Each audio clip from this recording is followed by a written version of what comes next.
Good evening everyone, welcome back to our channel.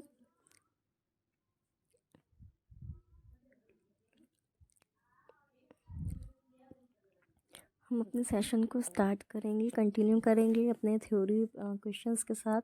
Practice exercise है ये theory questions की। ये जो हम अपनी यूनिट पढ़ रहे थे लॉजिकल रीजनिंग वाली, उसके थ्योरी क्वेश्चंस हम जो कर रहे थे वही सेशन हमने कंटिन्यू करा हुआ है। तो इस सेशन को हम कंटिन्यू करेंगे। वीडियो को लाइक शेयर करते रहें एंड सब्सक्राइब कर लीजिएगा। और अगर हमारे वीडियो को लाइक करने का एक न्यू तरीका भी है, आप सुपर थैंक्स देकर भी हमारे वीडियो को लाइक कर सकते हैं। तो चलिए स्टार्ट करते हैं वीडियो। कुछ इस सीरीज़ में कुछ क्वेश्चंस हम कर चुके थे।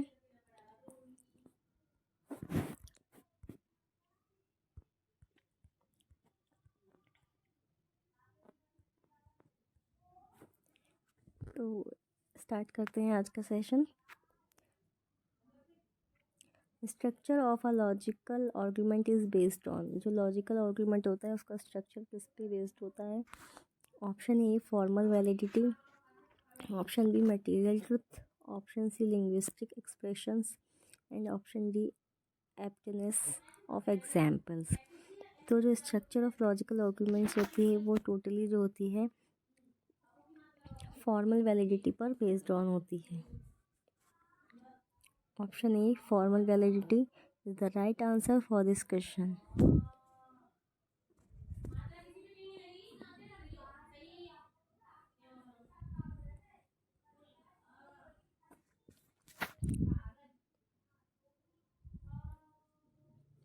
Next question, in a deductive argument conclusion is. जो डिडक्टिव आर्गुमेंट होता है उसका कंक्लूजन क्या है?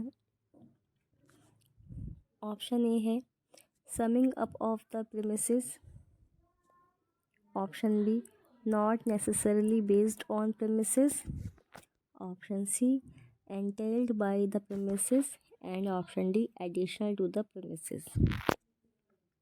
तो जब डिडक्टिव आर्गुमेंट के कंक्लूजन की बात करते हैं तो एंटेल्ड बाय द प्रीमिसेस जो है उसका कंक्लूजन के लिए राइट आंसर हो जाएगा option C, entailed by the premises is the right answer for this question.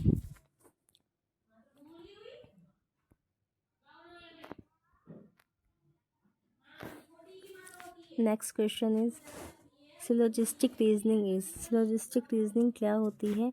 Option A है deductive, B inductive, C experimental and D hypothetical. तो जो सिलोजिस्टिक रीजनिंग होती है वो डिडक्टिव रीजनिंग का पार्ट होती है। Option A is the right answer for this question. देखिए जितने भी क्वेश्चंस जो हैं वो प्रीवियस ईयर क्वेश्चन से ही क्वेश्चन पेपर से ही जो है पिक आउट किए हुए हैं। तो आई होप ये आपके लिए काफ़ी हेल्पफुल रहेंगे। अपनी एग्ज़ाम की प्रिपरेशन जो है बहुत अच्छे से डट के करिएगा। हमारे सारे व्यूअर्स को ऑल द बेस्ट। अच्छे से एग्ज़ाम दीजिएगा। हम उम्मीद करते हैं कि सभी जो है सक्सेसफुल रहेंगे अपने एग्ज़ाम में। जैसे जैसे दिन जा रहे हैं एग्ज़ाम की डेट भी बहुत नज़दीक आ रही है, तो प्रिपरेशन करते रहिए। All the best to all of you. तो सिलोजिस्टिक रीजनिंग जो थी वो डिडक्टिव रीजनिंग का आर्गुमेंट का पार्ट है। Option A is the right option.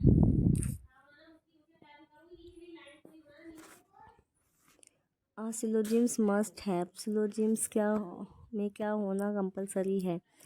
Option A 3 term, option B 4 terms, option C 6 terms and option D 5 terms. तो जो सिलोजिम्स हैं उसमें 3 टर्म्स होना जो है वो कंपलसरी है, मस्ट ही होने चाहिए।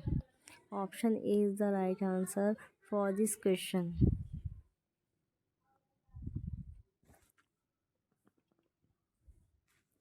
Next one is the 2 kinds of proposition are. 2 types की जो प्रपोजिशन होते हैं उनको क्या कहेंगे? ऑप्शन ए है connotative and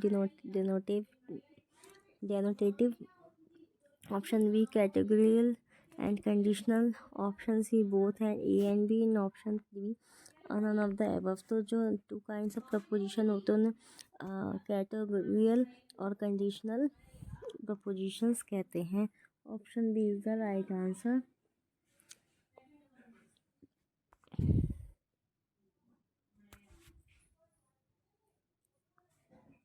next, which of the following denotes relation between two terms.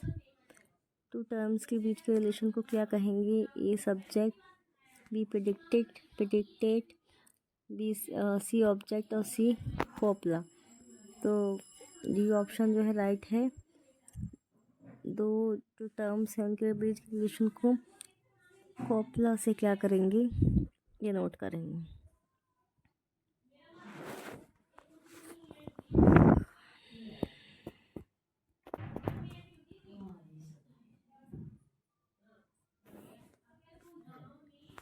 A valid argument is deductive argument is valid if. एक जो डिडक्टिव आर्गूमेंट की बात करें वो कब वैलिड होगा? Option A, premises are false and conclusion is true. Option B, premises are false and conclusion is also false. And option C, premises are true and conclusion is false. Option D, premises are true and conclusion is true. तो देखिए, अगर premises false है तो conclusion true है, तो और ये तो ऑप्शन गलत हो गया। प्रेमिसेस फॉल्स है, कंक्लूजन फॉल्स नहीं हो सकता,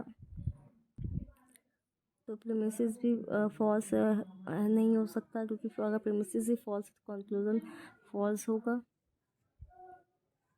premises are true and conclusion is false.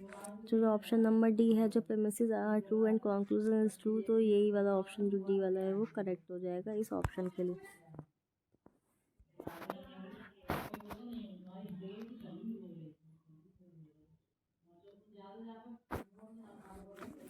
Next question, which of the following statement are false. इसमें से कुछ हमें 4 स्टेटमेंट्स गिवन हैं, तो हमें बताना है कि कौन कौन से स्टेटमेंट्स फॉल्स हो सकते हैं। तो फर्स्ट स्टेटमेंट है, inductive argument always proceed from the particular to the general. Option B, A cogent argument must be inductively strong. Option third, a valid argument may have false premises and a false conclusion. Option 4, an argument may legitimately be spoken of as true or false.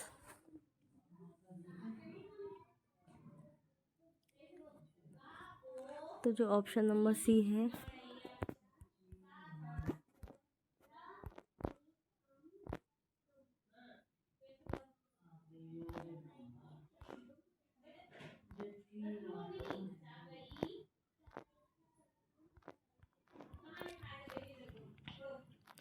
और जो option C है second और fourth जो है वो जो ठीक हो जाएगा इसके लिए। सेकंड स्टेटमेंट, इसके लिए जो कोड सही होगा फोर्थ और सेकंड वाला ठीक हो जाएगा। Cogent argument must be inductively strong, और फोर्थ वाला an argument may legitimately be spoken of as true और false. Second and fourth statement false statement हैं, और आंसर जो है वो यही ठीक है।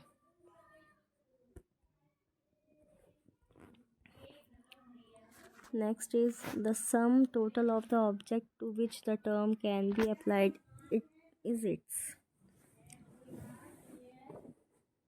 Option A, कैनोनेशन।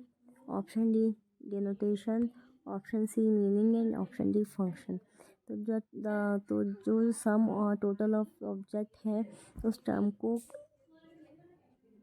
कॉन्जुगेशंस कहेंगे। तो option A is the right answer. Next, denotation is the same as. Denotation जिसके इक्वल होगा, किसके समान है? A extension, B intension, C value, D dictionary. तो डिनोटेशन जो है ऑप्शन ए एक्सटेंशन के साथ जाएगा। Denotation is the same as extension.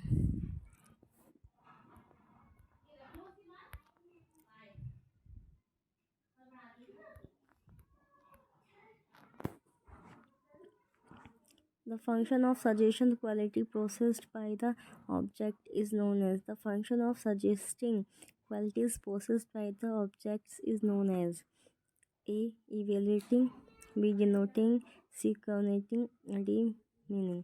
तो जो सजेस्टिंग क्वालिटीज़ होती हैं ऑब्जेक्ट्स की वो कोनोटिंग है कहलाती है। Option C is the right answer.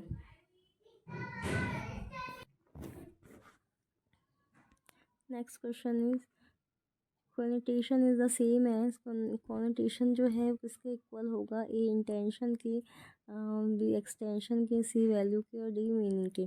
तो जो कॉनिटेशन है वो एक्सटेंशन के इक्वल हो, सॉरी इंटेंशन के इक्वल होगा, और जो डिनोटेशन था वो एक्सटेंशन के इक्वल था। अभी प्रीवियस से हमने इस क्वेश्चन को किया है कि डिनोटेशन जो है same as extension and connotation is same as intention. Option is the right answer.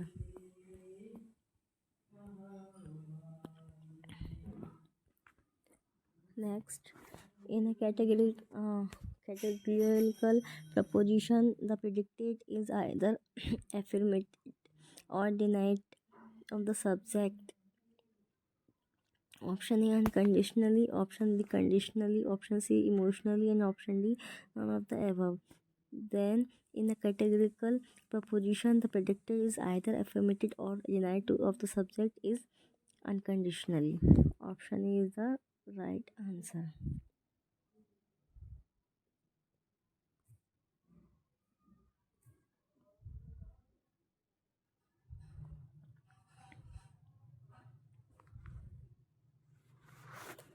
Next, the proposition if you work hard you will succeed is an example of. Preposition है if you work hard you will succeed, अगर तुम मेहनत करोगे तो तुम सफलता प्राप्त कर लोगे। तो किसका एग्जाम्पल, इसमें कौन सा प्रपोजिशन है? ए कैटेगरिकल प्रपोजिशन है, बी कंडीशनल प्रपोजिशन है, सी नेगेटिव प्रपोजिशन है, एंड डी प्री एम्पेटिव प्रपोजिशन। तो देखिए यहाँ पे लगा इफ़ यू वर्क हार्ड, अगर तुम मेहनत करोगे तभी तो सक्सेस मिलेगी, then you will succeed.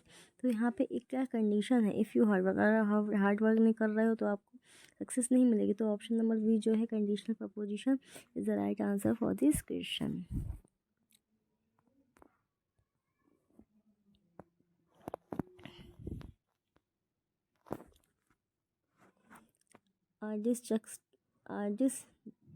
डिसजंक्टिव proposition is a type of, जो डिसजंक्टिव प्रपोजिशन है वो किसका टाइप है, किसका एक प्रकार है? तो ऑप्शन ए है conditional proposition, option B unconditional proposition, option C categorical proposition, option D imperative proposition. तो जो डिसजंक्टिव प्रपोजिशन है वो कंडीशनल प्रपोजिशन का ही एक टाइप है। Option A is the right answer, option A जो है वो ठीक है, करेक्ट आंसर हो जाएगा इस क्वेश्चन के लिए। Next again 43 is statement. अब प्रीवियस स्टेटमेंट में हमें फॉल्स स्टेटमेंट सेलेक्ट करने थे, चूज़ करने थे। अभी इसमें क्या है, which of the following statements are true, इसमें से इन स्टेटमेंट्स में से ट्रू स्टेटमेंट्स को क्या करना है, चूज़ करना है। फर्स्ट स्टेटमेंट है some arguments while not completely valid are almost valid. Option B a sound argument may be invalid.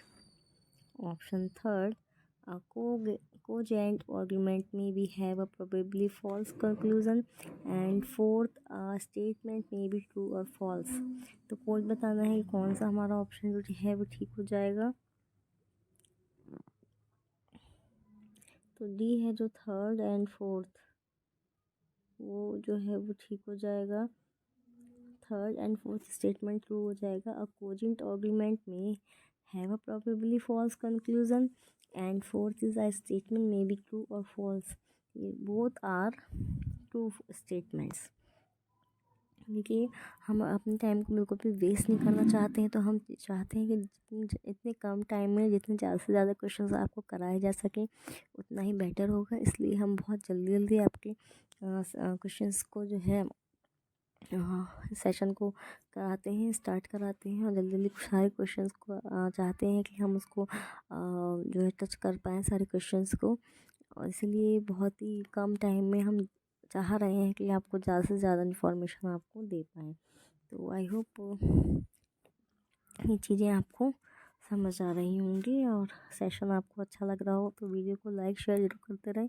Like और शेयर बंद नहीं होने चाहिए, और आप सब्सक्राइब न्यू है तो सब्सक्राइब ज़रूर कर दीजिएगा ताकि सारी इन्फॉर्मेशन आप तक पहुंच सके। तो चलिए लास्ट क्वेश्चन है ये मेरे सेशन का, this is your homework. This is your homework question. Affirmative and negative is or negative is the classification or proposition on the basis of. Affirmative or negative is the classification of proposition on the basis of option A quantitative, option B qualitative, option C validity and option D truth. तो इन 4 questions में से options में से कौन सा option correct है ये हमें कमेंट में करके ज़रूर बताएं। चलिए आज के लिए इतना ही। नेक्स्ट वीडियो हम लेकर जल्दी आप लोग सामने प्रेजेंट होंगे मॉर्निंग में। चलिए ओके, बाय बाय गाइस।